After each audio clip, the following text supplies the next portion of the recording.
નમસ્કાર મિત્રો, chapter number 5 નો મુદ્દા નંબર 5.4 આપણે લાસ્ટમાં 3 પોઈન્ટ જોયા હતા, 5.1, 5.2 અને 5.3. આજે આપણે 5.4 ની ચર્ચા કરીએ છીએ.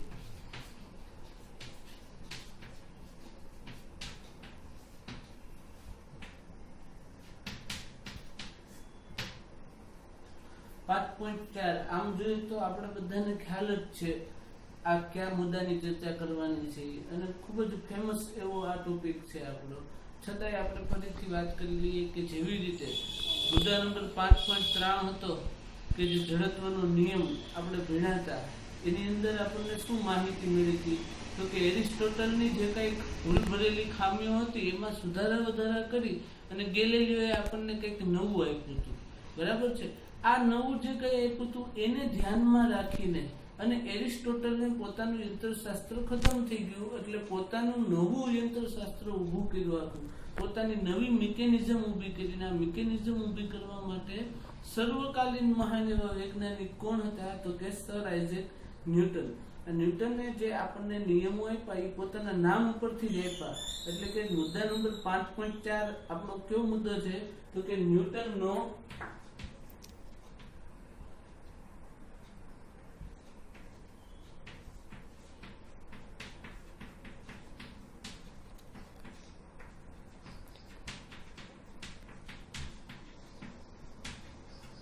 ન્યૂટનનો ગતિનો પહેલો નિયમ છે. બરાબર છે. આમ તો ન્યૂટનના 3 નિયમો છે આપણે જાણીએ જ છીએ. ન્યૂટનનો નિયમ નંબર 1, નિયમ નંબર 2 અને નિયમ નંબર 3. ગતિને લગતા એના 3 નિયમો છે. પણ આ ન્યૂટનનો ગતિનો પહેલો નિયમ છે એ કોને અનુસરે છે તો કે આમ તો ન્યૂટનનો ગતિનો પહેલો નિયમ છે એ સંપૂર્ણપણે જડત્વના નિયમને અનુસરીને ચાલે છે. જેવી રીતે જડત્વના નિયમોમાં કહેવામાં આવ્યું હતું કે દરેક પદાર્થ તેની સ્થિર અવસ્થા અથવા નિયમિત સુરેખ પથ પરની અવસ્થા જાળવી રાખે છે.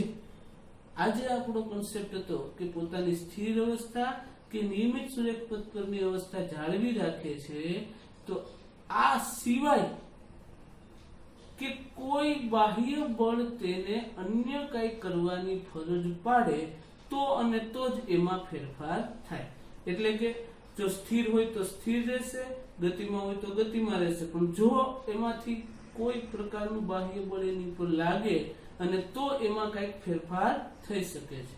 આવો આપણો આ પહેલો કોન્સેપ્ટ હતો જડત્વના નિયમો. બરોબર છે. એને ધ્યાનમાં રાખીને એ જ મુદ્દા ઉપર આખું વિચાર કરીને ન્યૂટને આપણને પહેલો નિયમ આપ્યો. પહેલો નિયમ શું હતો તો કે પહેલો નિયમ હતો કે જો પદાર્થ પર ચોખ્ખું બાહ્ય બળ શૂન્ય હોય. મિત્રો ધ્યાન રાખજો, કાલે આપણે ચર્ચા કરી હતી ચોખ્ખું બાહ્ય બળ શૂન્ય કઈ રીતે હોય એની જડત્વના નિયમની અંદર. બરાબર છે. તો ચોખ્ખું બાહ્ય બળ શૂન્ય હોય તો પદાર્થ સ્થિર હોય તો સ્થિર રહેશે અને ગતિમાં હોય તો ગતિમાં રહેશે. મતલબ કે જો સ્થિર હોય તો સ્થિર રહેશે ને ગતિમાં હોય તો ગતિમાં રહેશે. તો ત્યારે તેનો પ્રવેગ કેવો હશે તો કે શૂન્ય હશે. જ્યારે એનો પ્રવેગ શૂન્ય હશે ત્યારે ને ત્યારે જ ચોખ્ખું બાહ્ય બળ શૂન્ય થશે. બરાબર છે. ફરી પાછું એક વખત કહી દઉં કે ન્યૂટનનો પહેલો નિયમ આપણને કેવો આપ્યો હતો તો કે જો પદાર્થ પરનો ચોખ્ખું બાહ્ય બળ શૂન્ય હોય તો મતલબ કે તેનો પ્રવેગ શૂન્ય હશે અને જો ચોખ્ખું બાહ્ય બળ શૂન્ય ન હોય તો પ્રવેગ અશૂન્ય હશે અથવા તો શૂન્ય હશે નહીં. આ હતો ન્યૂટનનો ગતિનો પ્રથમ નિયમ. ફરીથી યાદ રાખજો કે જો પદાર્થ પર લાગતું ચોખ્ખું બાહ્ય બળ શૂન્ય હોય તો પ્રવેગ શૂન્ય હશે.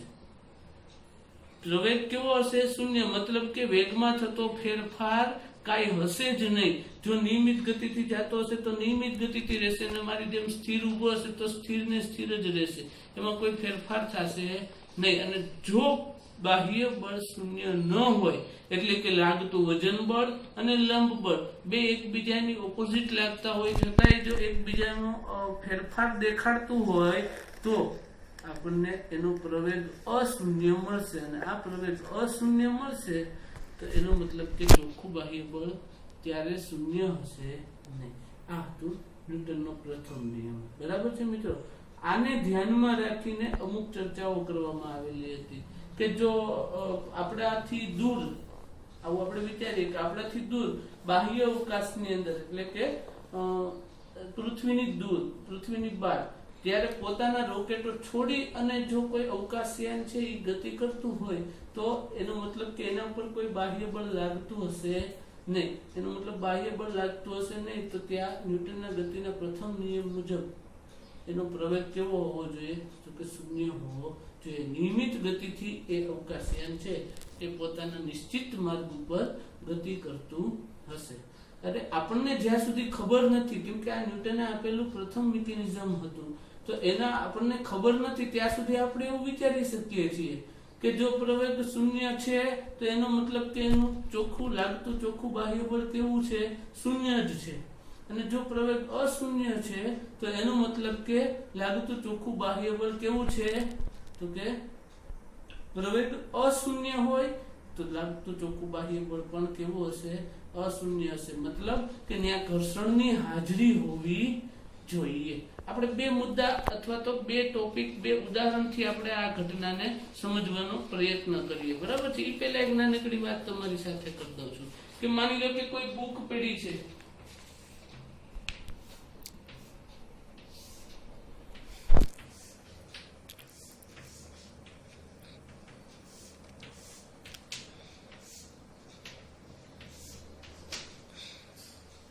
કોઈ એક ટેબલ ઉપર એક બુક રાખેલી છે. આપણે આ બુક છે એ પોતાની આને આ અવસ્થા ક્યારે જાળવી શકશે? તો કે આપણને દેખીતી રીતે, સમજો મિત્રો, આપણે આમ જોતા હોય કે આ બુક પડી છે તો આ દેખીતી રીતે આપણને કેવી લાગે છે? સ્થિર લાગે છે. આ સ્થિર લાગે છે એનો મતલબ કે ન્યૂટનના પહેલા નિયમ મુજબ એના ઉપર લાગતું ચોખ્ખું બાહ્ય બળ કેવું છે? શૂન્ય છે. એટલે આપણે ડાયરેક્ટ શું બોલીએ? તો કે આના દ્વારા આનું બુકનું પોતાનું વજન, જેવી રીતે આ ચોકનું વજન છે એવી જ રીતે આ બુકનું પોતાનું વજન કઈ બાજુ લાગતું હોય? નીચેની તરફ લાગતું હોય. એટલે કે આ આપણું શું બન્યું? વજન બળ. અને આ ટેબલ દ્વારા લાગતું પુસ્તક ઉપર બળ, ટેબલ દ્વારા પુસ્તક ઉપર લાગતું બળ એટલે કે R, એટલે કે લંબ બળ. આ વજન બળ અને લંબ બળ બે કેવા હોય? તો કે આપણે કહીએ છીએ સામાન્ય રીતે કે સમાન હોય છે. એટલે આપણે ડાયરેક્ટ વાક્ય લખીએ છીએ કે W બરાબર R હોવાથી, W બરાબર R હોવાથી વજન બળ અને લંબ બળ સમાન હોવાથી લાગતું ચોખ્ખું બાહ્ય બળ શૂન્ય છે અને ન્યૂટનના ગતિના પ્રથમ નિયમનું અહીંયા પાલન થાય છે. આપણે જે વિચાર્યું એ મુજબ સાચું છે, પણ ખરેખર આ વાક્ય ખોટું છે. સમજો, આ વાક્ય આપણે આ લખીએ એટલે ખોટું સાબિત થાય છે. અહીંયા આપણે શું સાબિત કર્યું? તો કે વજન બળ અને લંબ બળને બેયને સમાન ગણ્યા છે. ઉદાહરણ તરીકે વજન બળ છે 5 ન્યૂટન છે તો લંબ બળ પણ કેવું હશે? 5 ન્યૂટન જ હશે. બરાબર છે? એટલે કે W બરાબર R બરાબર 5 ન્યૂટન હશે. રેડી? તો બે 5 ન્યૂટન હોય તો વજન બળ નીચે લાગે, લંબ બળ ઉપર લાગે. આવું કેમ શક્ય બને છે? એટલે ખાસ સમજાવું કે બે બળોના માન સમાન હોય છે.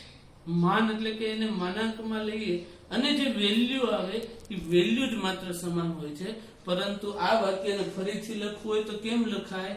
તો કે અહીંયા લાગતું, અહીંયા પદાર્થ સ્થિર છે તો ન્યૂટનના ગતિના નિયમ મુજબ અહીં આ પદાર્થ દ્વારા લાગતું વજન બળ અને તેના ઉપર લાગતું લંબ બળ જે તેના જેટલું જ અને વિરુદ્ધ દિશામાં હોવાથી, સમજો કે લાગતું વજન બળ તે અને લંબ બળ પણ વજન બળ જેટલું જ અને કેવી દિશામાં? તો કે વિરુદ્ધ દિશામાં હોવાથી તેમનું ચોખ્ખું બાહ્ય બળ, પરિણામી બળ શૂન્ય થાય છે. આના કારણે અહીં ન્યૂટનના ગતિના પ્રથમ નિયમનું પાલન થાય છે.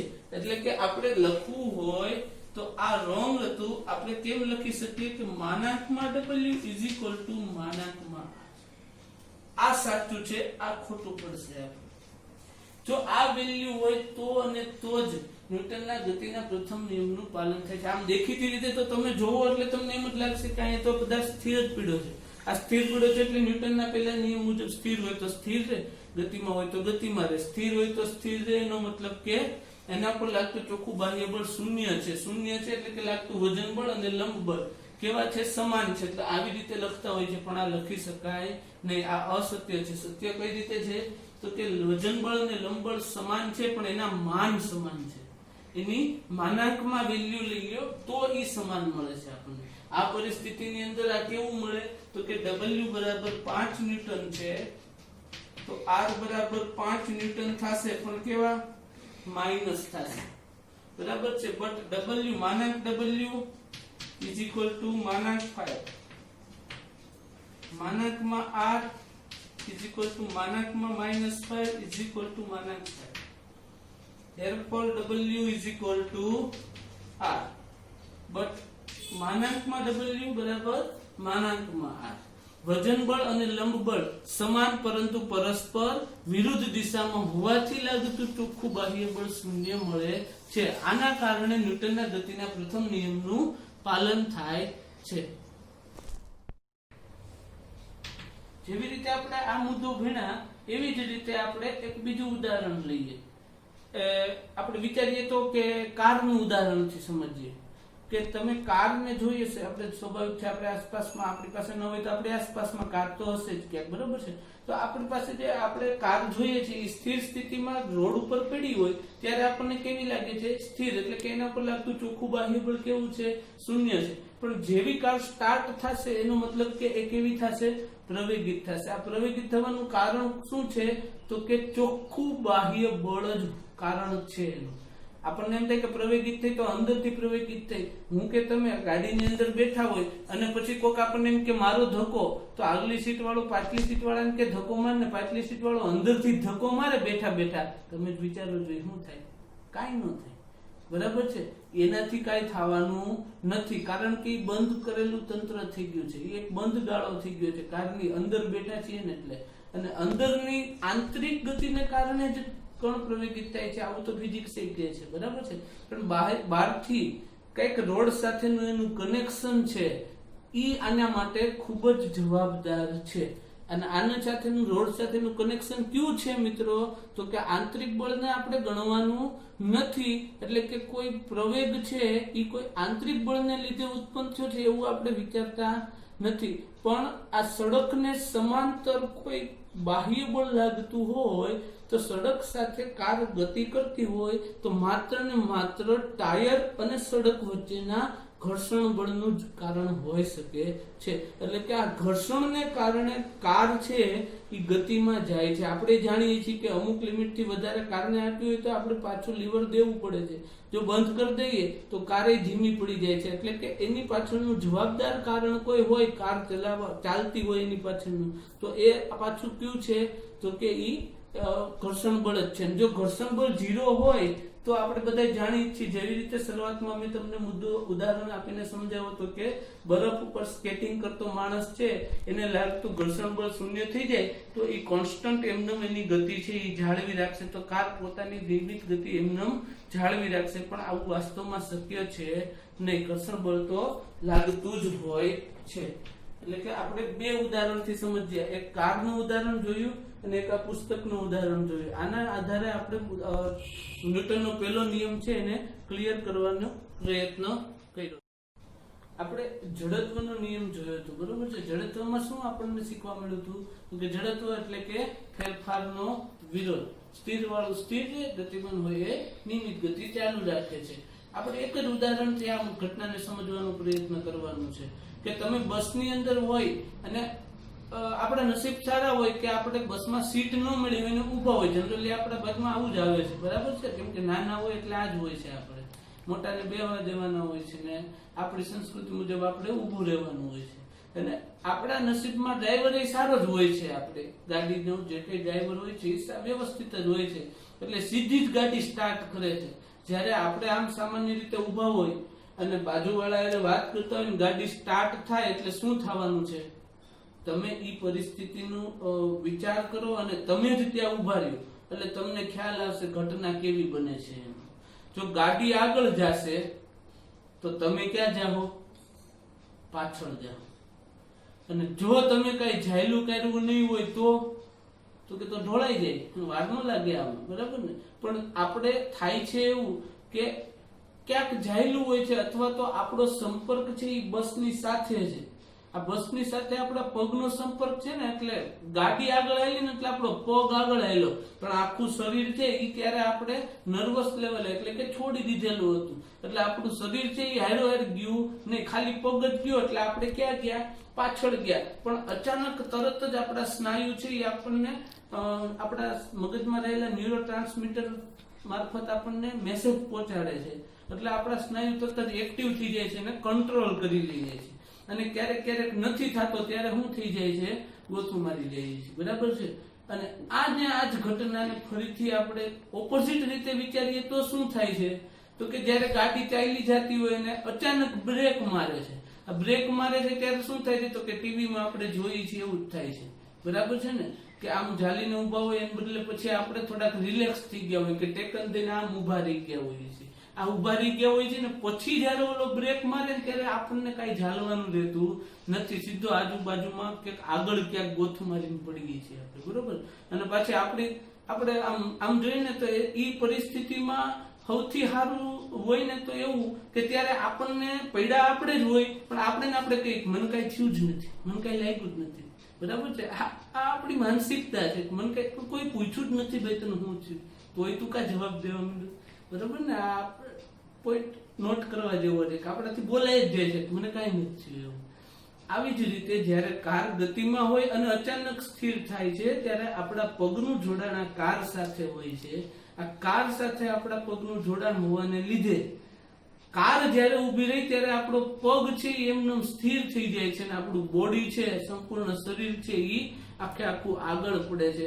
પણ સમયાંતરે અથવા તો થોડીક ક્ષણોની અંદર આપણા શરીરના બધા જ સ્નાયુઓને કમાન્ડ મળી જાય છે અને અચાનક જ પોતે આખું સ્ટેબલ થઈ જાય છે, અથવા તો આપણે ગમે તે ઝાલી લઈએ છીએ અથવા તો કંટ્રોલ કરી લઈએ છીએ. એટલે જો આ કંટ્રોલ આપણાથી થઈ જાય તો આપણે પડતા નથી, અને જો ન થાય તો ક્યારેક ક્યારેક આપણે પડી જઈએ છીએ, બરાબર છે. એટલે આ જે જમીન બસ અને આપણા પગનું ઘર્ષણ છે એ કન્સેપ્ટ સમજાવતો આપણો આ મુદ્દો. આ ચેપ્ટર નંબર 5 નો 5.4 નો લાસ્ટ પોઈન્ટ હતો આપણો, જે મેં તમને ક્લિયર કરાવ્યો. આપણે એક વખત ફરીથી આખો આ મુદ્દો વાંચી લઈએ, આખું 5.4 ન્યૂટનનો ગતિનો પહેલો નિયમ જોઈ લઈએ અને ફરી પાછા આગળ વધીએ. મુદ્દા નંબર 5.5 ન્યૂટનનો ગતિનો બીજો નિયમ, બરાબર છે. ન્યૂટનનો પહેલો નિયમમાં આપણે શું ભણ્યા હતા, તો કે સ્થિર હોય તો સ્થિર છે, ગતિમાં હોય તો ગતિમાં રહે, એટલે કે ચોખ્ખું બાહ્ય બળ શૂન્ય જળવાતું હતું. હવે ચોખ્ખું બાહ્ય બળ જ્યારે શૂન્ય ન જળવાતું હોય તો શું થાય છે, આપણે બધા જાણીએ છીએ કે પદાર્થ પર ચોખ્ખું બાહ્ય બળ શૂન્ય ન હોય તો પદાર્થ પ્રવેગિત થાય છે, બરાબર છે. પદાર્થ પ્રવેગિત થાય છે તો એક નવી વ્યાખ્યાનો જન્મ થાય છે. આ વ્યાખ્યા એટલે કે કોણ, તો કે વેગમાન. વેગમાન કોને કહેવામાં આવે છે, તો કે આપણે બધા જાણીએ છીએ કે દળ અને વેગના ગુણાકારને. કોઈ પદાર્થનું નિશ્ચિત દળ હોય છે અને એ જો ચાલ્યો જતો હોય તો એનો પાછો પોતાનો કોઈક વેગ હોય છે, એટલે દળ અને વેગના ગુણાકારને વેગમાન કહેવામાં આવે છે, જેને કેના વડે દર્શાવવામાં આવે છે, p વડે. એટલે કે p બરાબર m ગુણ્યા v, એટલે કે માસ વેલોસિટી ઉપરથી વેગમાન બરાબર દળ ગુણ્યા વેગ. આ વેગમાનની વ્યાખ્યા છે, વ્યાખ્યા ઉપરથી આપણે એનું સૂત્ર મેળવ્યું. આપણે દળ છે એ મારું દળ વિચારીએ તો કેમાં લઈએ છીએ, કિલોગ્રામમાં. વેગ છે તો મારું પોતાનું જ વેગ વિચારીએ તો કેમાં થશે, મીટર પ્રતિ સેકન્ડમાં. એટલે આપણને આ વેગમાનનો એકમ કેવો મેળવો, તો કે કિલોગ્રામ મીટર પ્રતિ સેકન્ડ. ચેપ્ટર નંબર 2 માં જે આપણે ખૂબ જ મહત્વનો મુદ્દો પારિમાણિક સૂત્ર જોયું એ મુજબ એનું પારિમાણિક સૂત્ર કેવું થશે, m1 કિલોગ્રામ ને લીધે m1, મીટર ને લીધે l1 અને સેકન્ડ ને લીધે સેકન્ડ ઉપર આવી જાય એટલે કે t-1, એટલે કે m1 l1 t-1. આ ચર્ચા આપણે વેગમાનની કરી. વેગમાન એટલે કે દળ અને વેગનો ગુણાકાર. આ સમજવા માટે આપણે 2-3 મુદ્દાઓથી આપણે વેગમાનને સમજવાનો પ્રયત્ન કરીએ. તો 1-2 ઉદાહરણ લઈને હું તમને તમારે આ વાતની આખી રજૂઆત કરું. તો કે પહેલું ઉદાહરણ લઈએ તો આપણે સુરેખ પથ ઉપર એટલે કે આપણે હાઈવે ઉપર જ વિચારીએ. આ હાઈવે ઉપર એક કાર લઈને એક વ્યક્તિ ઉભો છે અને ખૂબ જ વજન ભરેલો એક ટ્રક લઈને એક વ્યક્તિ ઉભો છે. હવે આ બેયને ગતિમાં જવું છે અને બેયને એક સરખી ગતિ જાળવવી હોય તો કોને વધારે બળ લગાડવું પડશે? તમને ખ્યાલ જ છે કે વધારે વજનવાળું જે ટ્રક છે એને એની સાથે ચાલવા માટે વધારે બળ લગાડવું પડશે અને આ જ વધારે બળ લગાડીને જ્યારે એની સાથે જતું હોય પછી જ્યારે અટકાવવાનું થશે ત્યારે કોને વધારે બળ લગાડવું પડશે? તો કે જે વજનમાં હલકો છે એ તરત જ અટકી જશે. જ્યારે મોટો ટ્રક છે એને અવરોધક બળ એટલે કે એને અટકાવવો છે એટલે અવરોધક બળની વધારે જરૂર પડશે. એટલે કે વધારે વજનમાં હોય એટલે એને સામું અવરોધક બળ પણ વધારે જોઈએ અને ત્યારે જ એ પદાર્થ અટકી શકે છે.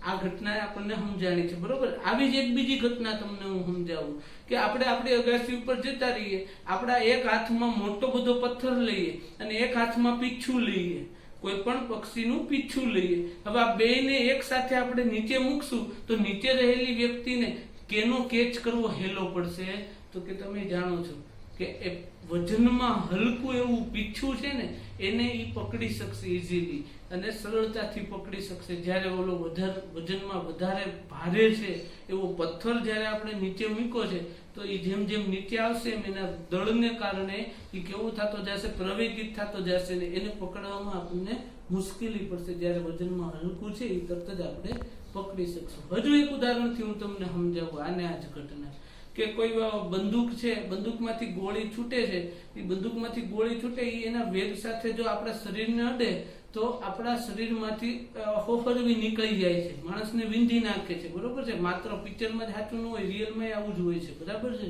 પછી જ્યારે માણસને વિંધી નાખે છે ત્યારે એનો વેગ કેવો હોય છે? તો કે ખૂબ જ વધારે હોય છે, ખૂબ જ વધારે વેગ હોય છે અને ગોળી આવડીકડી જ હોય છે, માણસ મરી પણ જાય છે, બરાબર છે. હવે આ જ ઘટનામાં આપણે એવું વિચારીએ કે અમુક ઓછા વેગથી બંદૂક જે આપણે રમકડાની આવે છે એના ઉપર વ્યા જઈએ. હવે આમાં કઈ માણસ મરવાનું નથી, બરાબર ને. એટલે આપણે તાત્કાલિક ફરી જવાનું હોય. ફિઝિક્સ સમજવા માટે આ બધું કરવું જરૂરી છે, બરાબર. એટલે આપણે જે રમકડાની બંદૂકથી મારી ગોળી તો શું થાય? તો કે એમાંથી નીકળતો વેગ છે એ કેવો થઈ ગયો છે? ઘટી જાય. વેગ ઘટી જાય એટલે સામેની અથડામણ છે એનું નિવારણ થઈ જાય. એટલે કે ત્યાં હળવેથી ભટકાય. જે ખૂબ જ ઝડપથી ભટકાતું તો એને બદલે હવે કેવું થવા માંડ્યું? હળવેથી ભટકાવા માંડ્યું છે. તો આવી 2-3 ઘટનાઓથી મારે તમને આ વેગમાનનો કન્સેપ્ટ છે એને વધારે ક્લિયર કરવાનો પ્રયત્ન કરવાનો હતો. આનાથી આપણે એક વસ્તુ ક્લિયર થાય છે કે દળ અને વેગ એક સાથે લેતા તેનો ગુણાકાર એટલે કે વેગમાન એ ગતિનો એક મહત્વનો પ્રાચલ છે.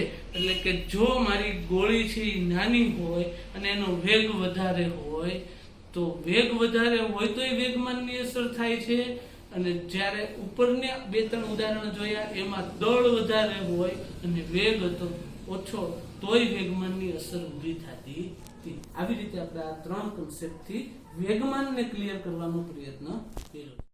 આપણે જેવી રીતે સમજ્યા આપણે વેગમાનને એવી જ રીતે વેગમાનના ફેરફારને સમજવાનો પ્રયત્ન કરી. એક ઉદાહરણથી આપણે એને વધારે ક્લિયર કરી કે આપણે બધા હમણાં જોઈએ છીએ IPL ચાલે જ છે, બરોબર છે. અને તમે બધા ઓનલાઈન ભણો જ છો.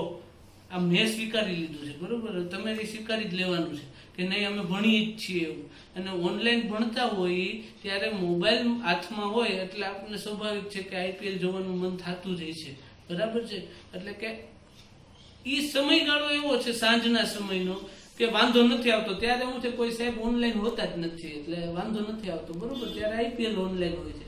પણ મિત્રો કહેવાનું મિનિંગ એ છે મારો કે જો આપણે આ 2 વર્ષ કદાચ IPL નહીં જોઈએ ને તો કોઈ ફેર પડવાનો નથી. કારણ કે વગર પ્રેક્ષકે જો ડ્રીમ 11 વાળા IPL રમાડી શકતા હોય તો આપણે એમાં પ્રેક્ષક બનવાની કોઈ જરૂર નથી. એ લોકોએ જ કહી દીધું છે કે અમારે તમારી જરૂર નથી, અમે તો તોય રમવાના જ છીએ. તો પછી આપણે એવો હું કામ આગ્રહ રાખવો જોઈએ જોવાનો, બરાબર છે. પણ છતાંય એક ગેમ છે, એક સ્પોર્ટ્સમેન સ્પિરિટ છે, તમે કદાચ એ જોતા હશો. પણ ક્યારેક એવું વિચારાય કે ગઈકાલનો મેચ આજે જરાક સ્કોર જોઈને પતાવી દો એટલે 2 મિનિટમાં કામ પૂરું મારું. આખો મેચ જોવો નહીં, અંતે આપણે ખાલી એટલું જ કહેવાનું કે મેં કાલે જોયો હતો ને એમાં હારી ગયું, તને શું મળ્યું તો કે કાંઈ નહીં, મારો ટાઈમ ગયો, બરોબર છે. આપણે શરૂઆતમાં જ વાત કરી હતી ટાઈમ મેનેજમેન્ટ આપણું બધું જ વિખાઈ જાય. ટાઈમ મેનેજમેન્ટ જો આપણે આ IPL જોવામાં રહેશું પણ હું એક ક્રિકેટનું ઉદાહરણ આપીને તમને સમજાવવાનો પ્રયત્ન કરું છું કે ક્રિકેટની અંદર જ્યારે ખૂબ જ સ્પીડમાં બોલ આવતો હોય, જોફ્રા આર્ચર જેવો ખેલાડી બોલને ફેંકતો હોય, ત્યારે સામે રહેલો ખેલાડી છે, બેટ્સમેન છે, એને જો બેટને આમ ઝાલી જ રાખશે એક ધારું, તો શું થશે તો કે 155 160 ની સ્પીડે આવતો દડો જ્યારે બેટ ઉપર અથડાય ત્યારે કચોડું એને બેટ પાછળ વહી જશે અથવા તો હાથમાં લાગશે તો હાથમાં ઈજાગ્રસ્ત થવાના ચાન્સીસ રહે, બરાબર છે. પણ જો એ બેટ થી એને માર્યું દડાને તો પેલા બેટને પાછળ લઈ ગયો અને પછી મારેલું છે. અને આ કેચ જ્યારે કોઈ વ્યક્તિ પકડતો હશે તેમાં બે બાબત હશે કે જો રવિન્દ્ર જાડેજા જેવો અનુભવી ખેલાડી હશે તો એ કેચને આમ રાખી અને પછી આમ હાથ કરશે, અને જો કોઈ નવો ખેલાડી હશે, અત્યારના આઈપીએલ માં જોવા મળે છે એવા કોઈ પણ એક્સવાયઝેડ બાય એક્ઝામ્પલ જયસ્વાલ લઈ લઈએ, તો એવો નવો ખેલાડી હશે તો એ હાથને આમનામ જ રાખશે, તો શું થશે તો કે હાથ ઉપર અથડામણ વધી જાય. કારણ તો કે હાથને આમ લેવાથી આ જે વેગમાનનો ફેરફાર છે ખૂબ જ મોટા દળ સાથે આવતું હતું અને નાનું દળ હતું તો વેગ ખૂબ જ વધારે હતો, તો ત્યારે એને આપણે ઝીલવો પડે એમ હતો, અને ઝીલવાને બદલે શું કર્યું, એને એમને ઝાલી રાખ્યું એટલે ભટકાઈને પડી ગયો છે દડો. આ અનુભવી ખેલાડી અને અત્યારના લેટેસ્ટ ફ્રેશ ખેલાડી વચ્ચેનો આ જ ગેપ હોય છે કે જેવો આવો એક ફિઝિક્સનો કોન્સેપ્ટ છે અને એના સ્પોર્ટ્સની અંદર ઈ ક્લિયર કરતા હોય છે. ટૂંકમાં મારો કહેવાનો નિષ્કર્ષ એવો છે કે આ વેગમાનનો જે ફેરફાર છે એને સમજવા માટે શું જરૂરી છે તો કે વેગમાનના ફેરફારને સમજવા માટે આપણે એટલું ક્લિયર હોવું જોઈએ કે આ જો ખૂબ જ ઝડપી હોય વેગમાનનો ફેરફાર તો લાગતું બળય કેવું હશે, આપણા ઉપર લાગતું બળય કેવું હશે, મોટું હશે. અને જો આ વેગમાનનો ફેરફાર ધીમો હોય તો આપણા ઉપર લાગતું બળય કેવું હશે, નાનું હશે. આના ઉપરથી એક વસ્તુ ક્લિયર થાય છે, આખો મુદ્દો આપણે ભણ્યા એટલે એક વસ્તુ ક્લિયર કરીએ છીએ કે જ્યારે કોઈ બે પદાર્થ એક વજનમાં ભારે છે, એક વજનમાં હલકો છે, અને એક જ સમયમાં, સમજો મારી વાતને, એક જ સમયમાં નિશ્ચિત સમયમાં એટલે કે ઉદાહરણ તરીકે આપણે 2 સેકન્ડ માટે એક સાથે એને ફેરવશું ત્યારે હલકો પદાર્થ હશે એ ઝડપી ફરશે, ભારે પદાર્થ હશે એ ધીમે ફરશે, પણ પરિણામે એક ધીમે ફરતો હશે તો એનો વેગ ઓછો હશે તો દળ વધારે હશે, હલકો પદાર્થ હશે તો એ ઝડપી ફરતો હશે તો એનો વેગ વધારે હશે તો દળ ઓછું હશે. મતલબ કે જો દળ ઓછો તો વેગ વધારે, દળ વધારે તો વેગ ઓછો. આના પરિણામે વેગમાનનો ફેરફાર તો કેવો રહે, સરખો ને સરખો જ રહેશે, એમાં કઈ ફેરફાર થાય નહીં. એટલે કે ટૂંકમાં હું કહેવા માંગુ તો આપણને શું કહેવા માંગે છે તો કે જુદા જુદા પદાર્થો પર સમાન બળ સમાન સમયમાં વેગમાનનો ફેરફાર ઉત્પન્ન કરે છે, બરાબર છે. સમાન દળ સમાન સમયમાં એટલે કે વેગમાનનો ફેરફાર છે કેવો રહેશે, સમાન જ રહેશે, એમાં કઈ ફેરફાર થાય નહીં. ઓકે.